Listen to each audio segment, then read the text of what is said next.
Shalom,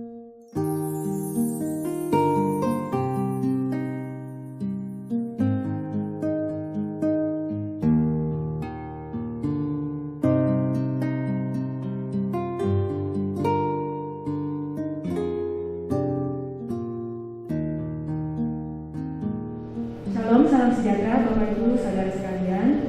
Saat ini kita bertemu kembali dalam kebaktian malam pelayanan dan kesaksian di GKI Wanita Syir. Saat ini mari kita akan memulai ibadah kita. Mari kita siapkan waktu kita di saat ini. Kita siapkan hati kita untuk beribadah kepada Tuhan. Dan kita bersyukur untuk hari ini. Dan mari kita sambut ibadah MPK pada malam hari ini dengan hati yang bersukacita. Karena kita percaya bahwa ketika kita bersukacita, Tuhan Yesus hadir. Tuhan Yesus hadir bersama dengan kita di tempat ini, di rumah kita, bahkan di hati kita. Mari siapkan hati kita dengan kita memuji Tuhan. Kita menyanyi buat Tuhan Yesus dengan menyanyikan pujian, Ku Berbahagia.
Bapak Ibu, saudara-saudari yang dikasihi Tuhan, mari kita berdoa.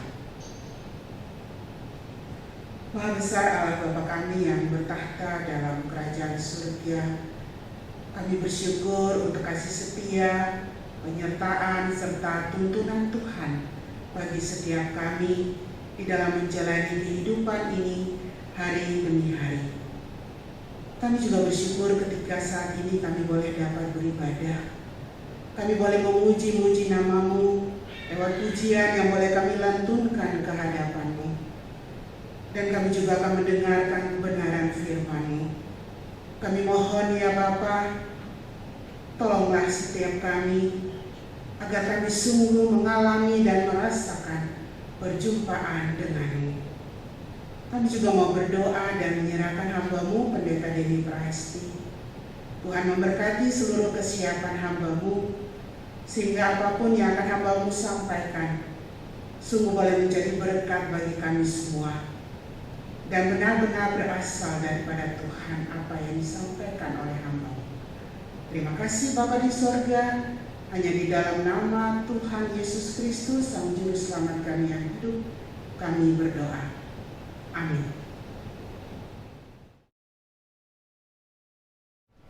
Tema MTK kita pada malam hari ini adalah mengatasi ketakutan di masa pandemi. Ketakutan adalah ketika kita mengkhawatirkan hal atau kejadian yang sebenarnya belum terjadi dalam kehidupan kita. Dan ketika kita khawatir, tanpa kita sadari, di saat itu kita mulai meragukan Tuhan. Di saat itu kita mulai tidak percaya kepada Tuhan. Namun meskipun kita meragukan Tuhan, kita percaya bahwa Tuhan Yesus selalu baik. Dia tetap baik dalam setiap masa kehidupan kita. Masa pandemi, masa susah, ataupun masa tenang, masa senang. Tuhan Yesus tetap baik dalam kehidupan kita. Saat ini mari kita memuji Tuhan dengan kita mengatakan bahwa God is good. Kita nyanyikan pujian ini.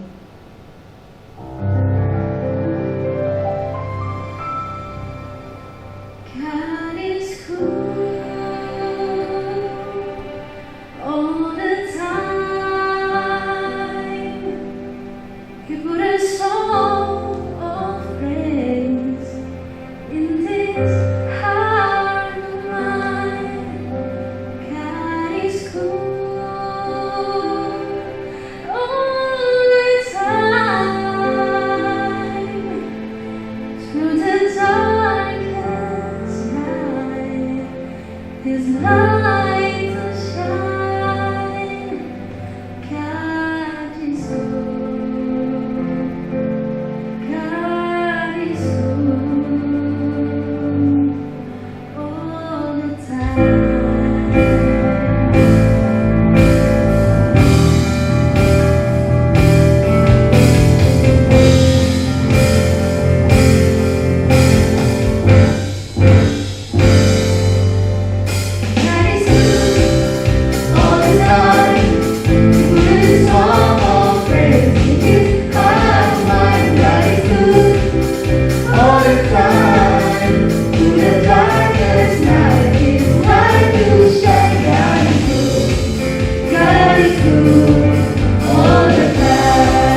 Tuhan seringkali memakai orang-orang terdekat kita untuk membentuk kita, untuk menguatkan kita.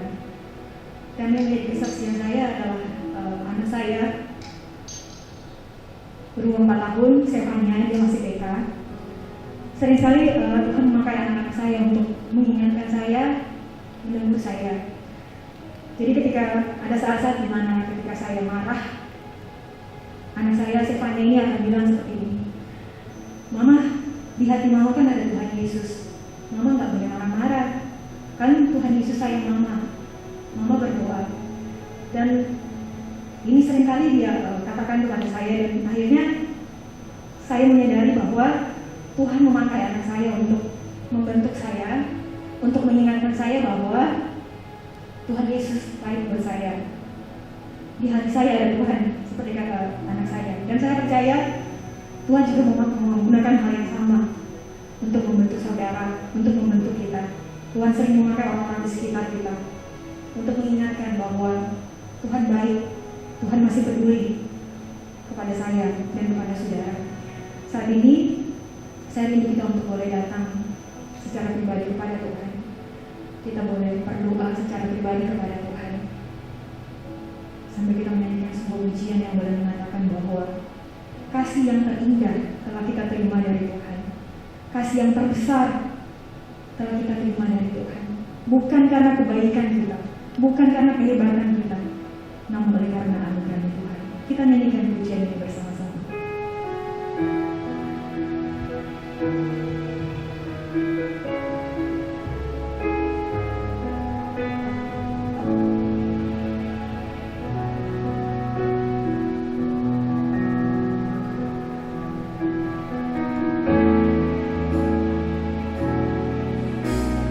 Kasih yang bukan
Bapak Ibu, saat ini kita akan mendengarkan firman Tuhan yang akan dibawakan oleh Ibu Pendeta Dewi Pranesti.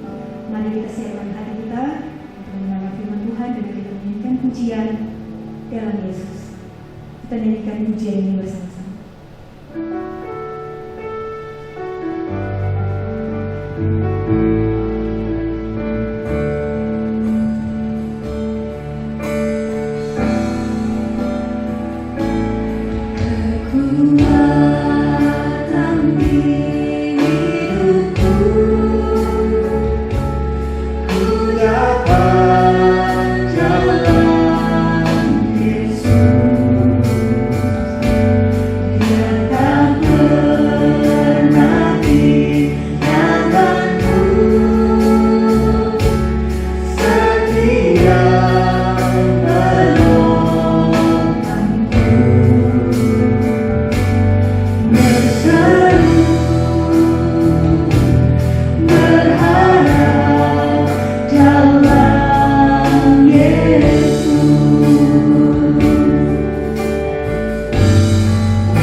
Sebelum kita bersama mendengarkan pemberitaan firman Tuhan, saya mengajak kita bersama untuk berdoa. Mari kita berdoa. Ketika pada saat ini kami mau bersama-sama mendengarkan pemberitaan akan firman Tuhan, tolong kami ketika sebentar kami membuka Alkitab, membaca dan merenungkannya. Roh Kuduslah yang akan berbicara melalui hamba-Mu yang penuh dengan kelemahan dan keterbatasan ini, sehingga setiap apa yang sudah dipersiapkannya, setiap apa yang dikatakannya hanya berasal dari saja Tuhan. Tuhan juga tolong kami yang mendengarkan firman. Biarlah kami dapat mendengarkan dengan baik. Terlebih-lebih kami juga dapat melakukan setiap firman yang boleh kami dengar. Jadikanlah kami berkat, di dalam sepanjang hidup yang masih boleh Tuhan percayakan bagi kami. Terima kasih Tuhan Yesus karena Kau begitu baik di dalam kehidupan kami. Di dalam nama Tuhan kami Yesus Kristus, kami telah berdoa dan mengucap syukur. Amin. Bapak Ibu yang dikasihi Tuhan, tema ibadah pelayanan dan kesaksian kita pada hari ini adalah mengatasi ketakutan di masa pandemi. Bapak Ibu yang dikasihi Tuhan, kalau saya boleh bicara tentang ketakutan, Bapak Ibu, apakah Bapak Ibu pernah takut?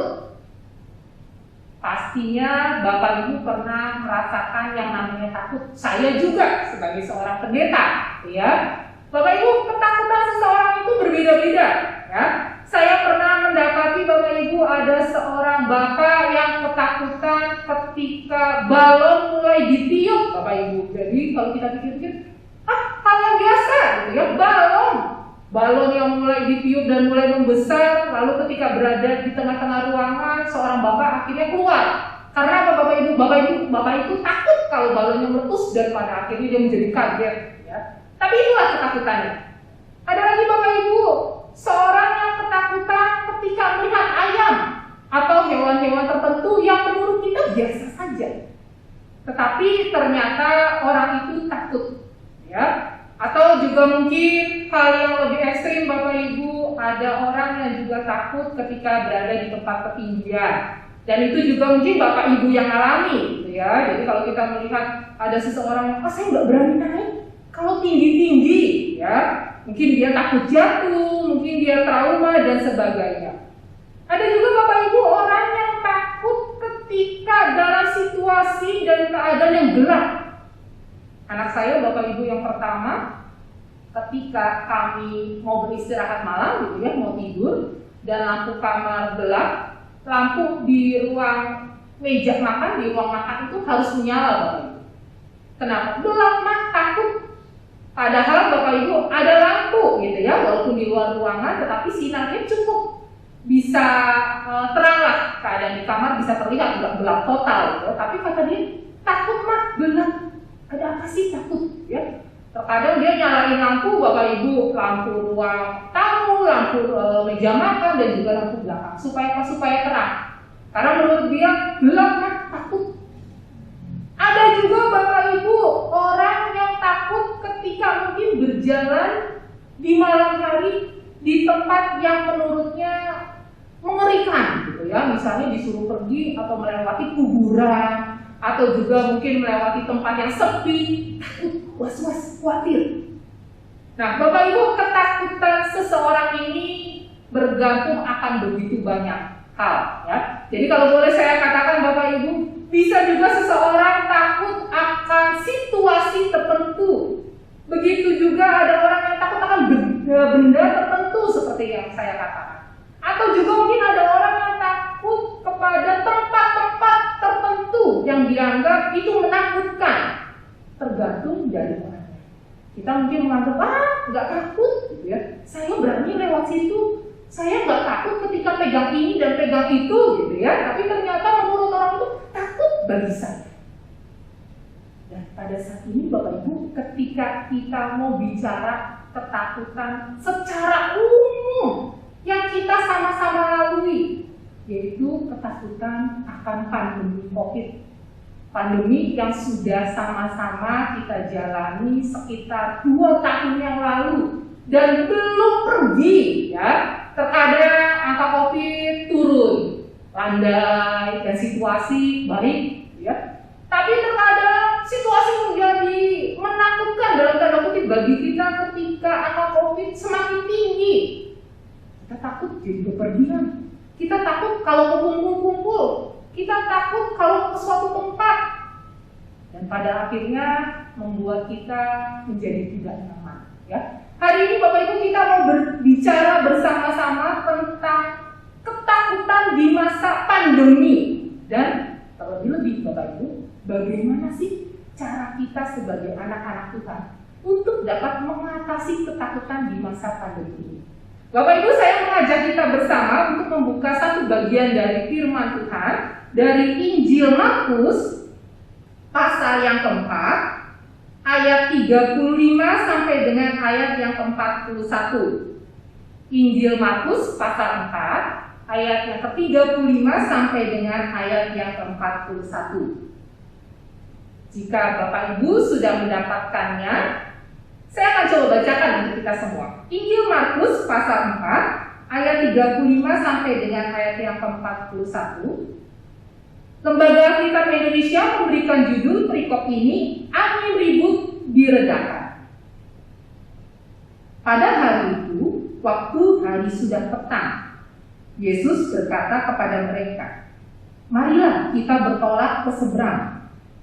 Mereka meninggalkan orang banyak itu lalu bertolak dan membawa Yesus beserta dengan mereka dalam perahu, di mana Yesus telah duduk dan perahu-perahu lain juga menyertai Dia.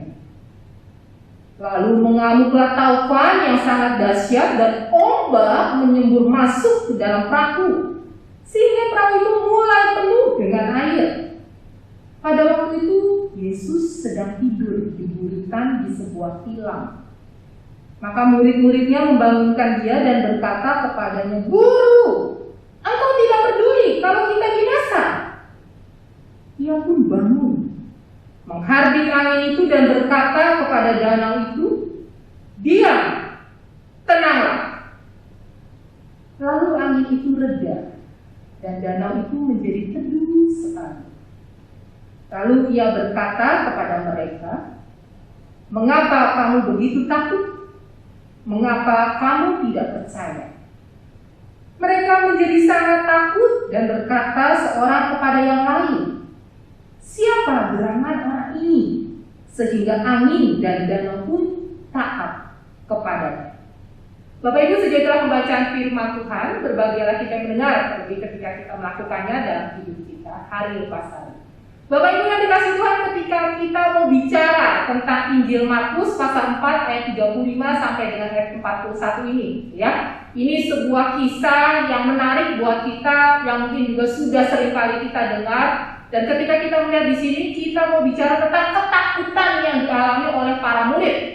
Para murid adalah orang yang biasa bersama-sama dengan Yesus. Para murid tahu bagaimana gurunya, para murid tahu apa yang Yesus ajarkan. Tetapi ketika mereka berada dalam situasi yang menakutkan, rasa takut itu pun tetap berada bersama-sama dengan para murid, gitu ya. Seakan-akan di sana kalau bahasanya Yesus, "Mengapa kamu begitu takut? Mengapa kamu tidak percaya?" Ya. Jadi kalau kita melihat kembali Bapak Ibu di dalam bacaan kita di ayat yang ke-35 sampai dengan ayat yang ke-36 di sana, dikatakan hari sudah petang, ya. Jadi kalau Bapak Ibu melihat di dalam bacaan pasal-pasal sebelumnya atau di dalam ayat-ayat sebelumnya, di sana apa yang dilakukan Yesus adalah Yesus berpindah-pindah tempat, gitu ya, beserta dengan para murid lainnya. Yesus mengajar, Yesus melakukan begitu banyak mujizat, Yesus menolong orang banyak, dan pada saat itu di dalam bacaan kita adalah di ayat ke-35, hari sudah petang, ya. Jadi ada saatnya mungkin Yesus sudah lelah nih ketika seharian beraktivitas di dalam pelayanannya.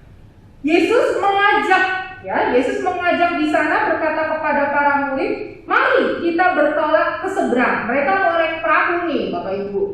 Mereka meninggalkan orang banyak itu lalu bertolak dan membawa Yesus beserta dengan mereka dalam perahu, di mana, ya Bapak Ibu, saya katakan kembali di ayat ke-36 penegasannya, di mana Yesus telah duduk dan perahu-perahu lain juga menyertai Dia, ya. Jadi di sana dikatakan ada perahu-perahu. Yesus mengajak para murid untuk naik perahu untuk bertolak ke tempat yang mungkin lebih sepi untuk beristirahat, dan Yesus sudah ada di dalam perahu itu. Saya mau menggambarkan Bapak Ibu di dalam kehidupan kita. Di dalam kehidupan kita pun kita selalu mengandalkan Yesus, ya. Kita mengajak Yesus masuk ke dalam kehidupanku. Yesus tolong aku ketika aku punya pergumulan. Yesus tolong aku ketika aku punya masalah. Tetapi ketika kita lagi punya masalah, Bapak Ibu, ketika kita lagi takut, ketika kita lagi bergumul, kita lupa kalau Yesus itu sudah ada di dalam hidup kita. Kalau Yesus itu siap menolong kita. Bahkan Yesus sudah memimpin kehidupan kita. Jadi kalau di sana bahasanya Yesus sudah berada di dalam perahu. Di ayat yang 37 Bapak Ibu, mulailah timbul masalah, mulailah timbul pergumulan ya, baik pergumulan para murid ataupun juga pergumulan Bapak Ibu sekalian, beserta juga dengan saya ketika saya bergumul di dalam hidup saya. Di ayat ke-37, mengaduklah taufan yang sangat dahsyat, ombak menyembur masuk ke dalam perahu sehingga perahu itu mulai penuh dengan air. Bapak Ibu, saya ajak Bapak Ibu, yuk kita naik perahu itu ya, kita berandai-andai, kita masuk, kita berada bersama-sama dengan para murid, kita ada di dalam perahu itu. Tadinya perahu itu tenang-tenang saja, berjalan dengan baik. Lalu tiba-tiba ketika sudah masuk di tengah-tengah, tiba-tiba mulailah taufan, mulailah angin, semuanya berasa. Dan pada akhirnya ketika kita merasakan ada air yang masuk ke dalam perahu itu, perahunya mulai kelihatan mau tenggelam Bapak Ibu. Yang kita rasakan apa Bapak Ibu? Takut. Yang kita rasakan apa? Khawatir. Yang kita pikirkan apa Bapak Ibu? Mungkin kita mikirin keluarga kita, mungkin kita mikirin aduh bisa hidup gak nih gitu ya. Mungkin kita mikirin bisa selamat gak nih. Ada begitu banyak hal dan ketakutan. Dan itulah Bapak Ibu ternyata yang dirasakan oleh para murid. Di ayat yang ke-38 kita melihat Yesus sedang tidur di buritan di sebuah tilam. Jadi tadi pertama Bapak Ibu saya sudah katakan bahwa Yesus sudah ada loh di dalam kehidupan kita, di dalam perjalanan hidup rohani Bapak Ibu sebagai anak-anak Tuhan. Bapak Ibu tahu. Bapak Ibu tahu Yesus adalah juru selamat, tahu. Bapak Ibu tahu bahwa Yesus adalah penolong hidup Bapak Ibu, tahu. Tetapi ketika pada saat itu mungkin Bapak Ibu pada saat punya masalah, pergumulan, Bapak Ibu melihat bahwa Yesus kok gak bertindak, Yesus kok diem aja. Dibahasakan di dalam ayat yang ke-38, Yesus tidur. Ya. Jadi kita disuruh menyelesaikan masalah kita sendiri Bapak Ibu. Kita disuruh untuk menyelesaikan pergumulan kita sendiri Bapak Ibu. Apakah begitu?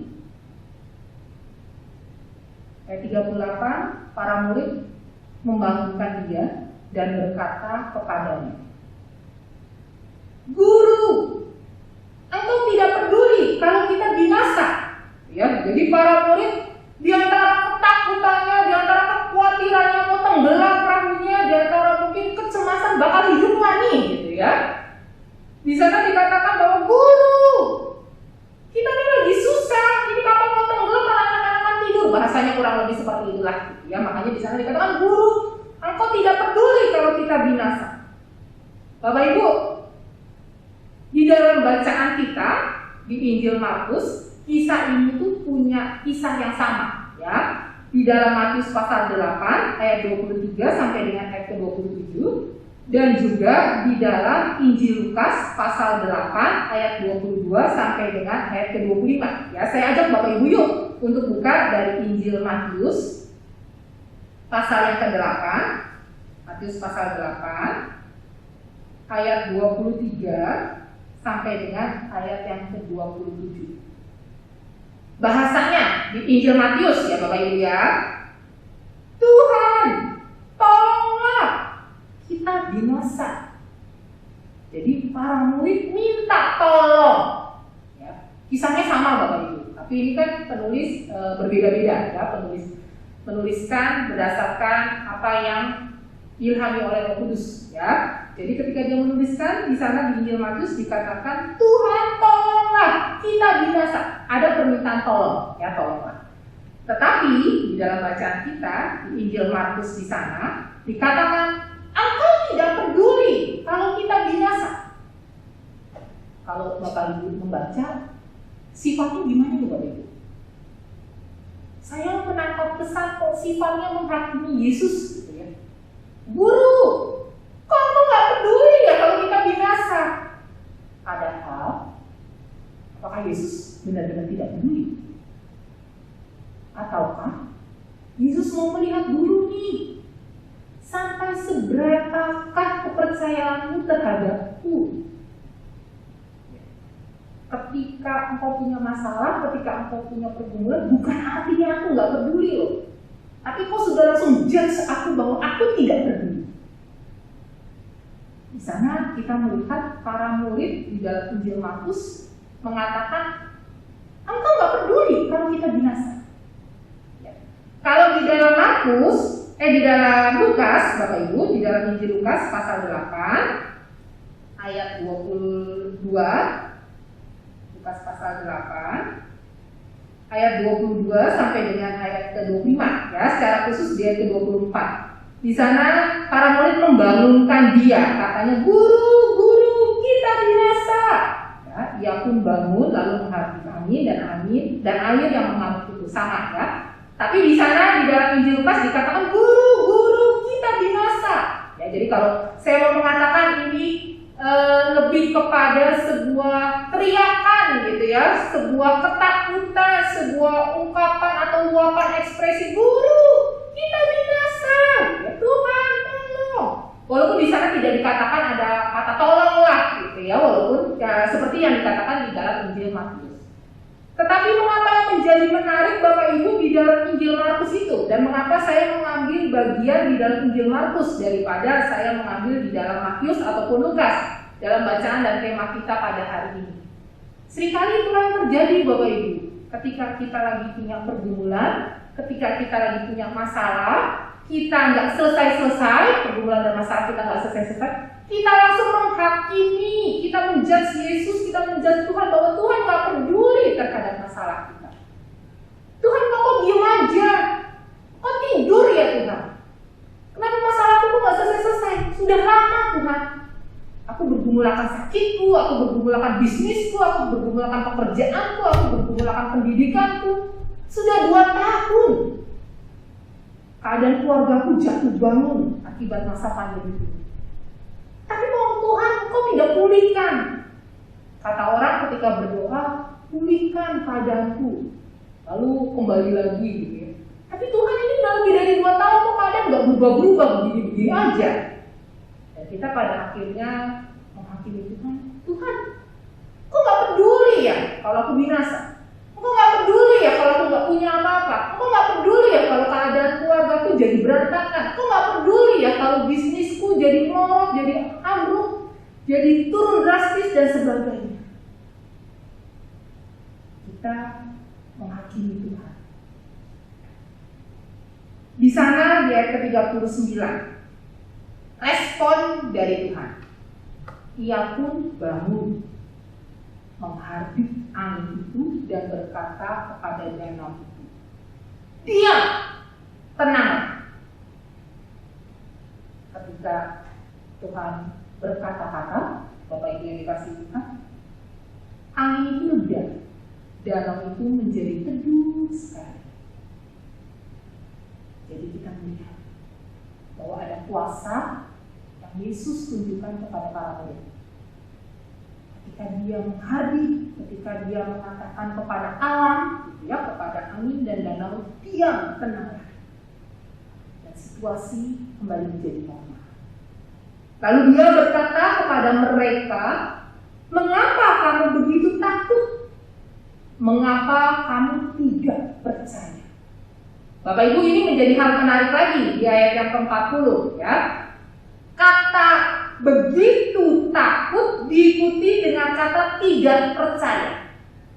Jadi Tuhan Yesus seakan-akan mau mengatakan ketika kau ketakutan berlebihan, itu tandanya berarti kau tidak percaya akan pertolonganku. Berarti kau tidak percaya akan kehidupanmu.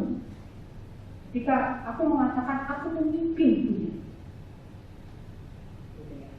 Jadi kalau kita melihat Bapak Ibu, di sana Yesus kembali mengatakan begitu takut. Jadi ketakutan yang luar biasa di sini kita melihat.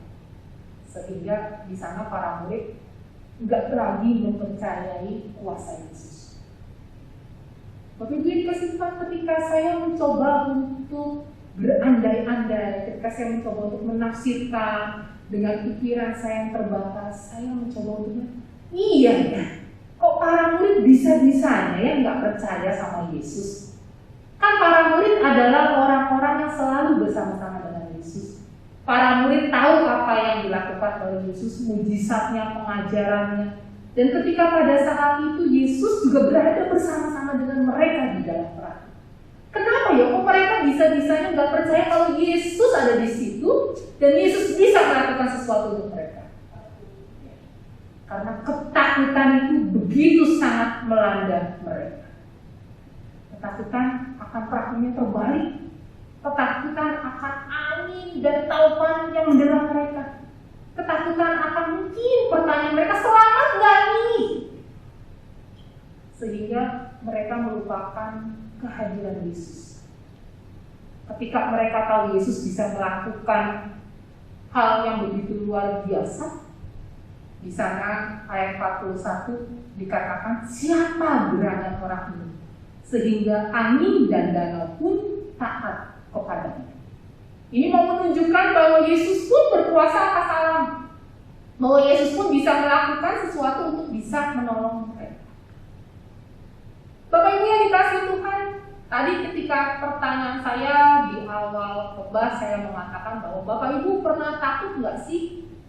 Rasanya kita semua pernah mengalami ketakutan, ya.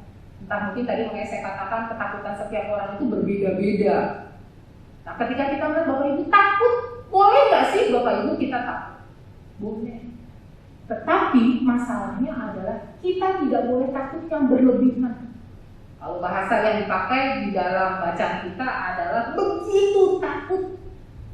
Ketika seseorang takut, Bapak Ibu, berarti orang itu mengharapkan pertolongan dari orang lain atau mengharapkan pertolongan dari Tuhan. Misalnya, contoh sederhana Bapak Ibu. Bapak Ibu, misalnya saya suruh untuk berjalan malam hari di tempat yang mungkin angker, gitu ya. Wah, kalau jalan sendirian nggak berani. Tapi mungkin kalau jalannya ada orang lain, gitu ya, minimal ada satu teman atau mungkin ada 2 atau 3 teman, mungkin bisa lebih berani lah, gitu ya. Karena apa? Karena ada orang lain untuk berbagi, ada orang lain yang bisa menguatkan. Jadi Bapak Ibu, ketika kita takut, berarti kita mengharapkan ada pertolongan dari orang lain dan juga dari Tuhan. Ketika kita nggak pernah merasakan yang namanya ketakutan, Bapak Ibu, kita percaya diri. Berani nggak untuk jalan sendiri? Berani.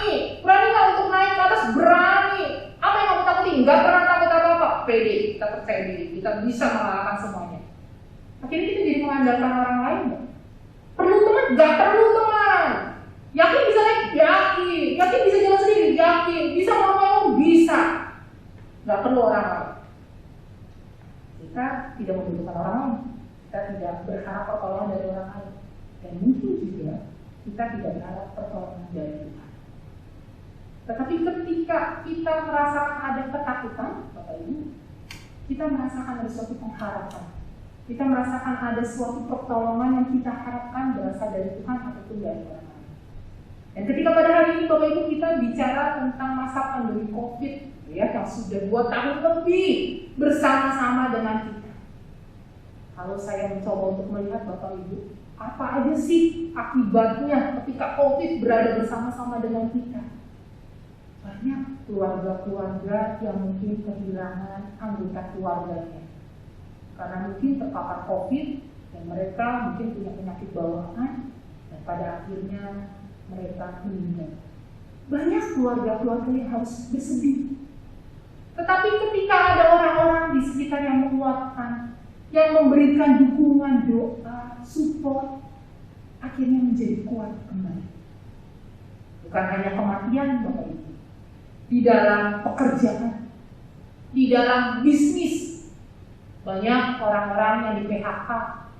Di awal-awal masa pandemi, Bapak Ibu, saya mendengar begitu banyak juga jemaat ataupun kenalan yang ketika cerita sama saya, wah, gaji setiap bulan dipotong setengah, ya. Atau ada pengurangan karyawan, bersyukur bukan saya yang di PHK. Ada begitu banyak hal yang akhirnya menjadi kesulitan di dalam ekonomi setiap orang. Yang punya bisnis, Bapak Ibu, yang punya usaha juga seperti itu.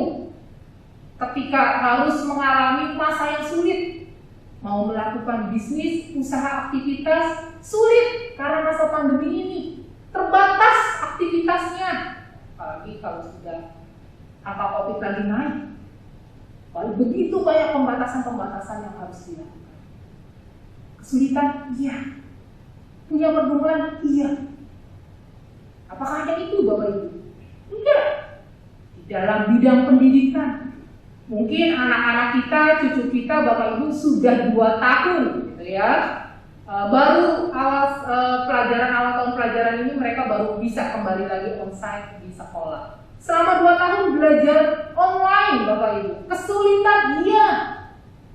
Orang tua banyak yang mengeluhkan, selain listrik yang naik, selain kuota yang harus bertambah, selain juga mungkin emosi gitu ya. Kita juga harus menjadi guru di rumah ketika kita harus kembali mengajarkan pelajaran, karena mungkin yang didapat melalui online terbatas, sehingga harus dilakukan pengajaran melalui orang tua. Pelayanan di gereja, iya pasti. Bapak Ibu mungkin mengingat di awal-awal masa pandemi betapa kita sangat kesulitan untuk bisa beribadah, betapa kita baru mulai untuk kebaktian dalam artian rekanan sendiri, ya. Kita nggak bisa pergi ke gereja, baru bisa pergi ke gereja ketika mulai Advent di tahun lalu, di tahun 2021. Betapa luar biasanya. Senang. Karena apa? Sudah mulai kembali nih, walaupun dalam keadaan yang terbatas. Akibat COVID. Ada begitu banyak hal yang berubah. Ada begitu banyak hal-hal yang negatif yang mungkin dirasakan. Tapi Bapak Ibu ketika saya lihat ternyata ada juga dampak positif yang kita melihat ketika masa pandemi ini. Kita jadi rajin apa Bapak Ibu? Kita jadi rajin hidup bersih, ya. Cuci tangan, pakai hand sanitizer itu berulang kali dalam sehari. Ketika kita keluar dari rumah lalu kita kembali, kita langsung mandi, keramas, membersihkan diri, ganti baju semuanya. Sehari kita pergi 2 kali keluar, ya 2 kali keramas mandinya semuanya gitu ya. Pakaian jadi semakin menumpuk untuk dicuci karena sering kali kita berganti pakaian. Kita merasa bahwa jangan-jangan ada virus nih di pakaian kita, sehingga kita harus cepat-cepat untuk rendam, cepat-cepat untuk cuci. Kemana-mana dampaknya jadi apa? Jadi lebih baik karena harus pakai masker.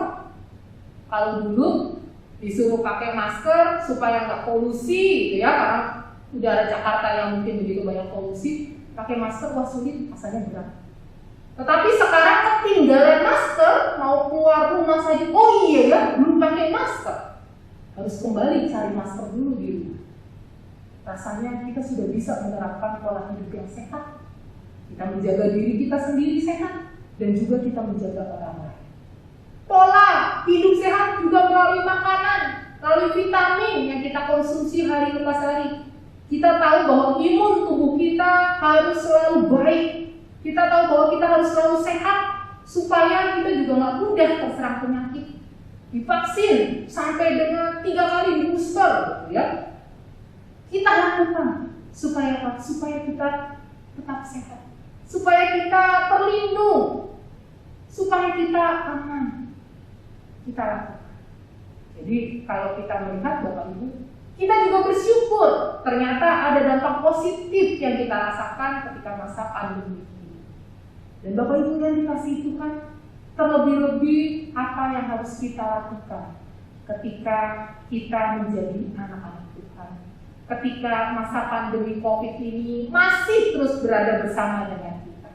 Saya mencoba untuk melihat Bapak Ibu, gimana sih caranya kita mengatasi ketakutan? Kalau tadi firman Tuhan mengatakan, mengapa kamu begitu takut?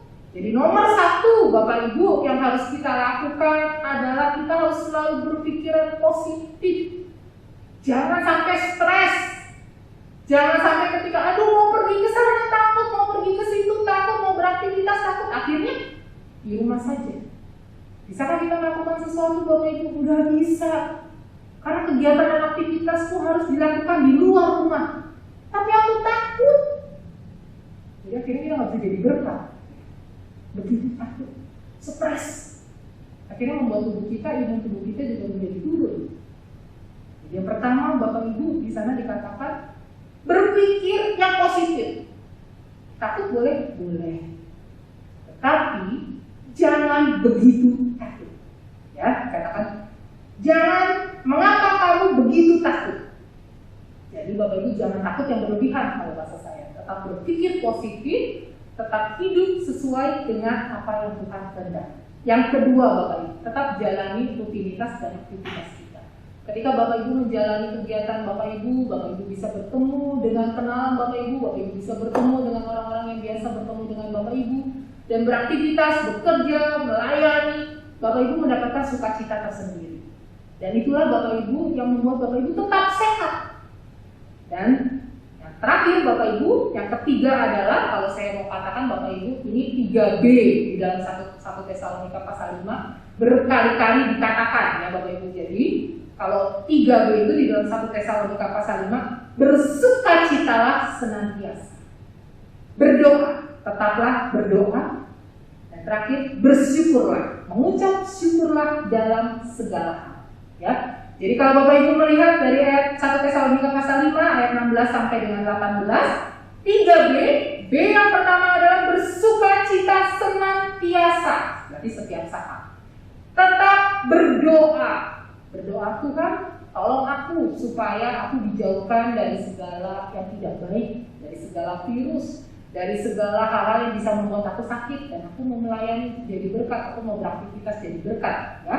Dan yang ketiga, Bapak Ibu, di sana dikatakan bersyukur dalam segala hal. Ketika kita terus menjalani kehidupan kita dengan sebuah ungkapan syukur, kita dapat menjalaninya dengan kekuatan dari Tuhan.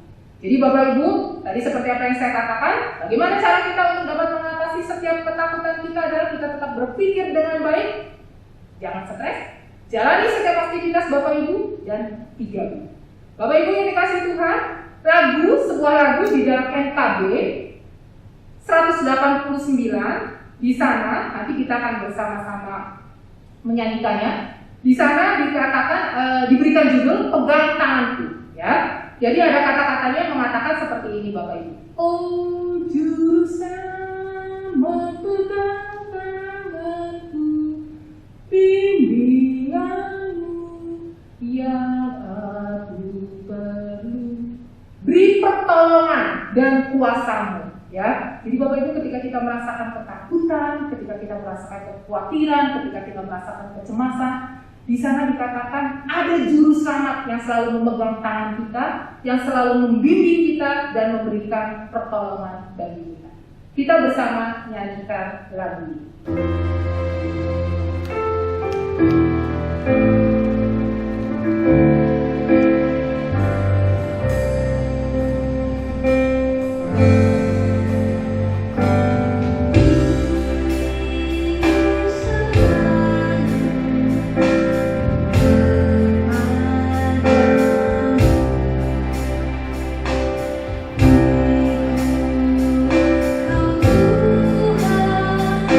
Di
masa pandemi COVID, tetapi tetap percayalah, jangan takut, karena Tuhan selalu memegang tangan Bapak Ibu, karena Tuhan terus memimpin kehidupan Bapak Ibu.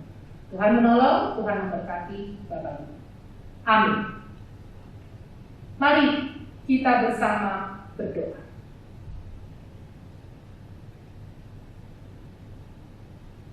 Tuhan, kami bersyukur ketika firman-Mu sudah boleh kami dengarkan. Ketika kami masih terus hidup di dalam keadaan masa pandemi COVID, ketika kami mengalami begitu banyak pergumulan, baik di dalam kehidupan keluarga kami, baik di dalam kehidupan ekonomi kami, baik di dalam kehidupan bisnis, pekerjaan, pendidikan kami, ataupun aktivitas pelayanan kami. Tuhan, tolong kami, mampukan kami untuk tetap jadi berkat, dengan tetap beraktivitas, dengan tetap menjalani protokol kesehatan yang baik, sehingga Tuhan yang terus menolong kami, memimpin kami, memegang tangan kami, menjauhkan kami dari segala penyakit, terlebih-lebih mampukan kami selalu jadi berkat. Kami tahu Tuhan, kami tidak mengerti keadaan di esok-esok hari. Tapi yang kami tahu, hidup kami selalu ada di dalam pimpinan tangan Tuhan. Ketika kami mengalami ketakutan, ketika kami mengalami kecemasan, ketika kami mengalami kekhawatiran dan pergumulan, kami tahu selalu ada pengharapan yang berasal dari Tuhan. Tangan Tuhan selalu menolong kami. Tangan Tuhan selalu memberkati kehidupan kami. Kami bersyukur Tuhan untuk ibadah. Kami bersyukur untuk setiap pelayan yang boleh melayani. Kami bersyukur untuk sukacita yang boleh kami rasakan. Dan kami bersyukur untuk setiap cinta Tuhan di dalam kehidupan kami. Terima kasih Tuhan Yesus, karena Kau begitu baik di dalam kehidupan kami. Dalam nama Tuhan kami Yesus Kristus, kami telah berdoa dan mengucap syukur. Amin.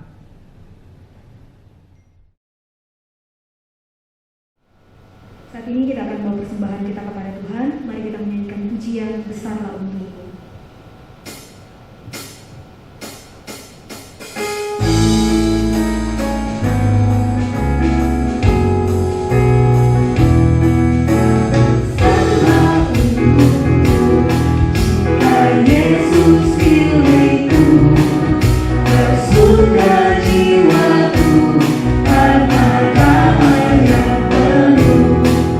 Meskipun angin badai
Ya Tuhan, terima kasih untuk berkat-Mu yang senantiasa tercurah bagi kami.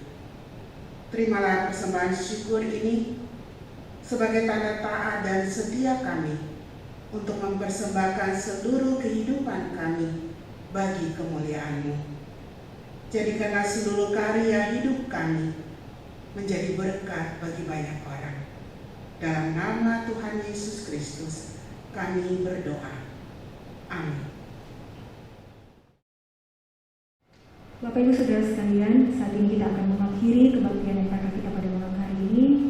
Biarlah kita semakin dikuatkan dan biarlah kita mengingat bahwa ketika kita melangkah, ada Tuhan di depan kita menuntun kita. Ada Tuhan Yesus di samping kita menyertai kita. Ada Tuhan Yesus di belakang kita yang akan senantiasa menjaga kita. Biarlah kita selalu ingat bahwa kita punya Tuhan Yesus. Tiap langkah kita diatur oleh Tuhan dan tangan kasih-Nya memimpin kehidupan kita. Mari kita nyanyikan pujian, tiap langkahku diatur oleh Tuhan.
Jemaat yang dikasihi Tuhan, kita akan mengakhiri ibadah pelayanan dan kesaksian kita dengan menerima berkat dari Tuhan.